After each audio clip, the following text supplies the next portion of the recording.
Shalom, shalom. This video is about the gospel portion of Parashat Tazria Metzora. The double portion Torah but single gospel portion. It's from the gospel according to Mark chapter 9 and 10 verses only, verse 40 to 50.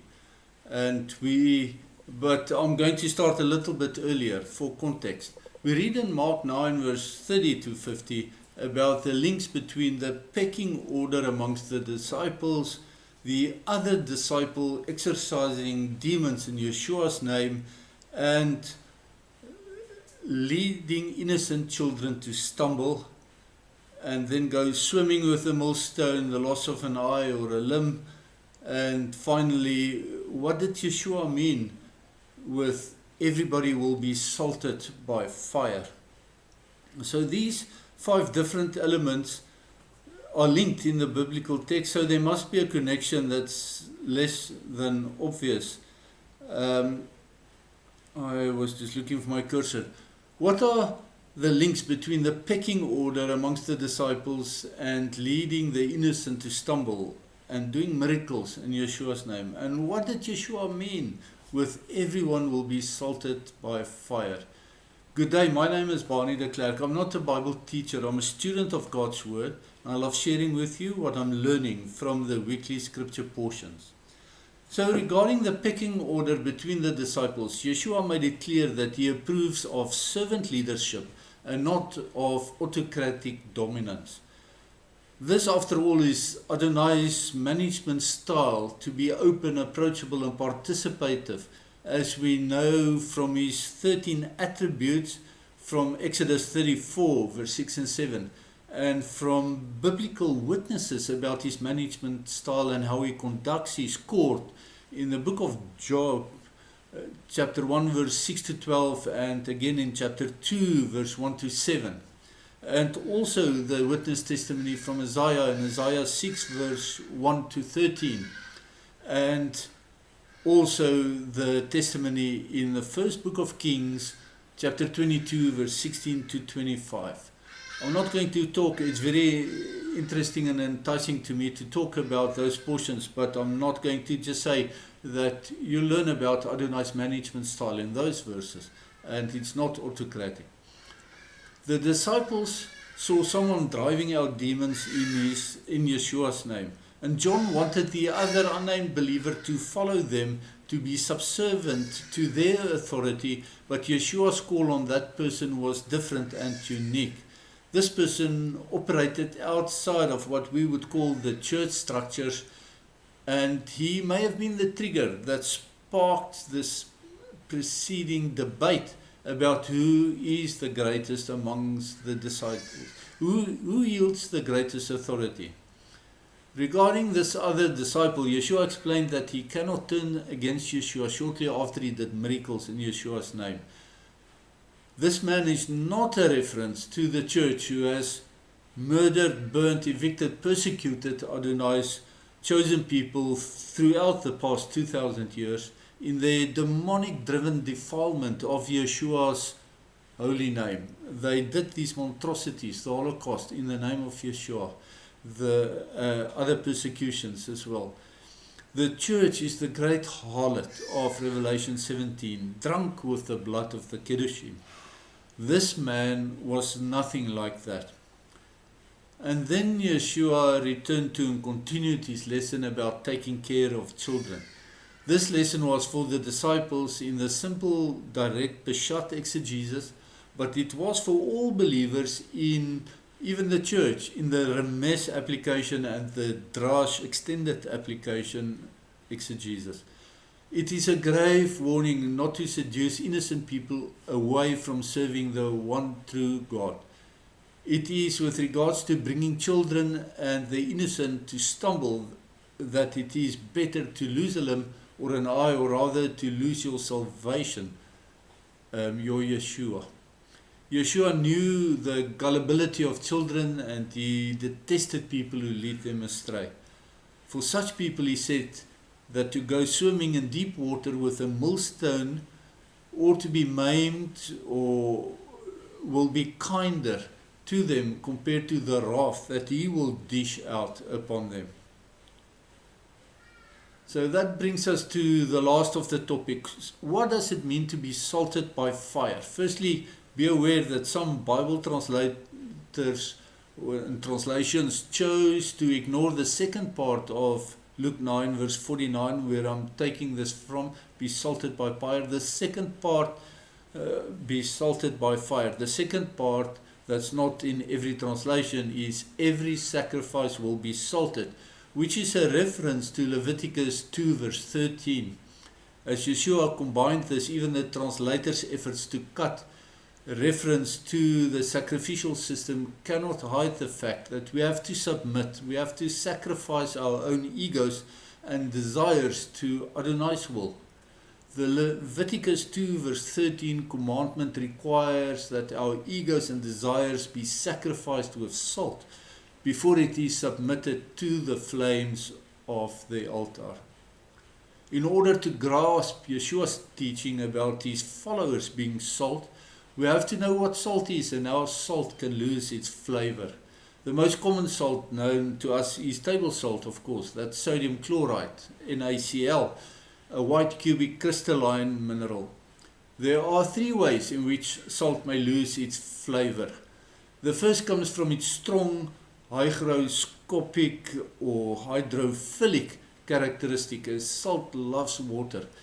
Salt attracts water molecules out of the air and out of the bugs that it comes in contact with. That is how salt purifies, by stealing the water out of the bug's body to the point where the bug dies from dehydration.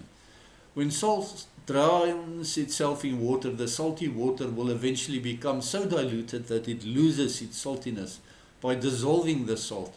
When salt dissolves in the water, it breaks into its different components of sodium and chlorine gas, and that is how its taste and flavor is lost.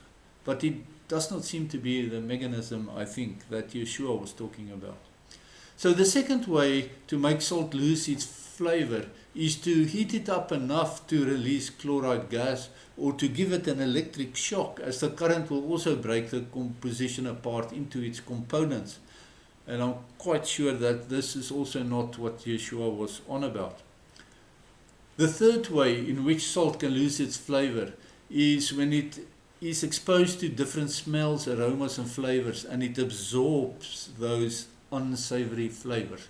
In fact, the absorption of these smells and aromas and flavors is not so much in the salt crystal per se, but in the absorbed water within the salt's crystalline structure.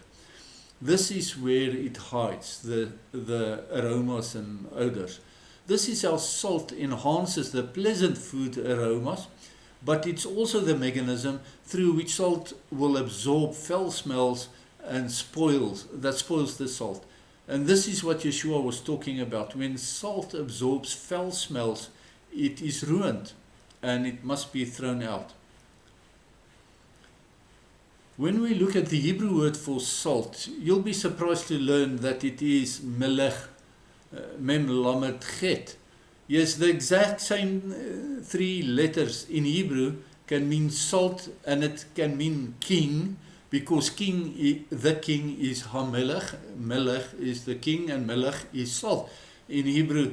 But it can also mean an angel, because ha-malach, just a slightly different pronunciation of the same three letters, is an angel. And so salt is the same word as king and the same word as angel in Hebrew. Now, when we read about the kings of Israel and Judah through the ages, it's clear that some kings who were evil, who turned away from serving Adonai, those kings absorbed foulness and they lost their saltiness and they were discarded.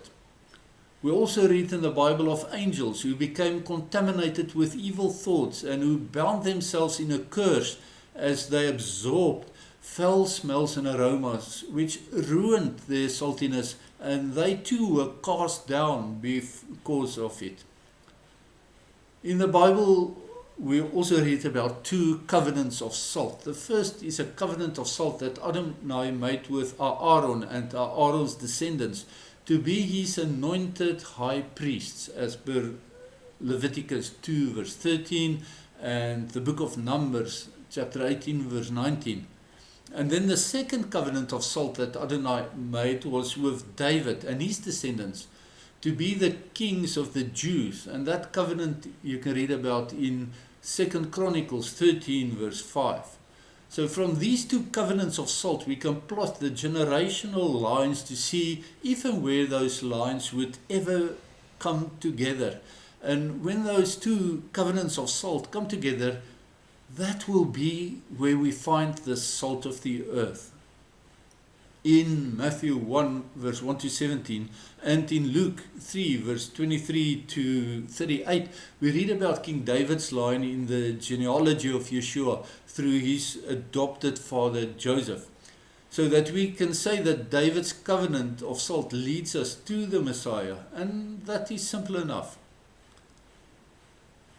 When we plot the line of the high priest from Aaron through their generations, and we do this from the Bible and from the Apocrypha and from Josephus, we learn that there was a total of 83 high priests from Aaron until the second temple was destroyed by the Romans in the year 70 AD. However, from this genealogy of high priests, we notice that the 58th high priest, his name was Joshua III, and his Greek name was Jesus. He was the high priest from the year 32 BC until 23 BC. And he was put down by Herod for remaining true to Adonai and refusing to yield to the Romans. Joshua III had no sons, he had only 3 daughters, and they were named Jane, Elizabeth, and Anna or Hannah respectively. Jane married Joachim. Elizabeth married Zachariah the priest, and she became the mother of John the Baptizer. And Joshua III's youngest daughter, Hannah, married the Davidic prince Eli, or Eli. He was also known as Helios in Greek, or Prince Alexander III in Greek. And they were the parents of Miriam, who is also known as Maria or Mary, who became the mother of Yeshua, the Messiah, our Lord and Savior. So that the Aaronic covenant of salt also leads us to the Messiah. And this is why Yeshua has the God-given right, also through his genealogy on both sides, to be the King of the Jews and the High Priest forever, not only according to the order of Melchizedek, but also through the order of Aaron's covenant of salt, and of course, as I explained, with the Davidic covenant of salt. Yeshua is the salt of the earth, and his followers are called to mirror and follow his example to also be salt of the earth. Salt refers to righteousness, to bearing fruits of the Spirit in Galatians 5:22 to 23 terms. Paul attempted to explain the same concept in 1 Corinthians 3 verse 13 by writing that our works will be tested by fire, the same concept as being salted with fire. So does the metaphor of being refined in the refiner's fire from Malachi 3 verse 2 and 3. So a new question pop up regarding what does it mean to be salted by fire. Does it mean that everyone who dies go to purgatory fire until their unrighteous work and dross have been burnt away? I strongly disagree. I do not think so. If you are subject to purgatory fire for purification, then what purpose did Yeshua's ultimate sacrifice serve? Now I'm convinced that when your sins and transgressions are forgiven by Yeshua, then purgatory fire is not for you. That is a false doctrine. It is our works that will be tested by fire, and I believe that the metal of our deeds are linked to rewards. Maybe even to rank in eternity, remembering that rank requires servitude. Salted by fire also refers to temptations or times of testing in this life in order to graduate and to qualify for higher rank and responsibility in our afterlives, depending on how we endured and how we fared during these earthly tests. Such testing bring humility, and humility is the key requirement for servant leadership. I hope this will stimulate you to read the Gospel of Luke chapter 9, 40 to 50 for yourself with attention. I pray that Adonai Eloheinu will bless you and keep you, that He will shine His face upon you and be gracious to you, that He will lift His countenance upon you, and that He will give you shalom. Shalom, shalom.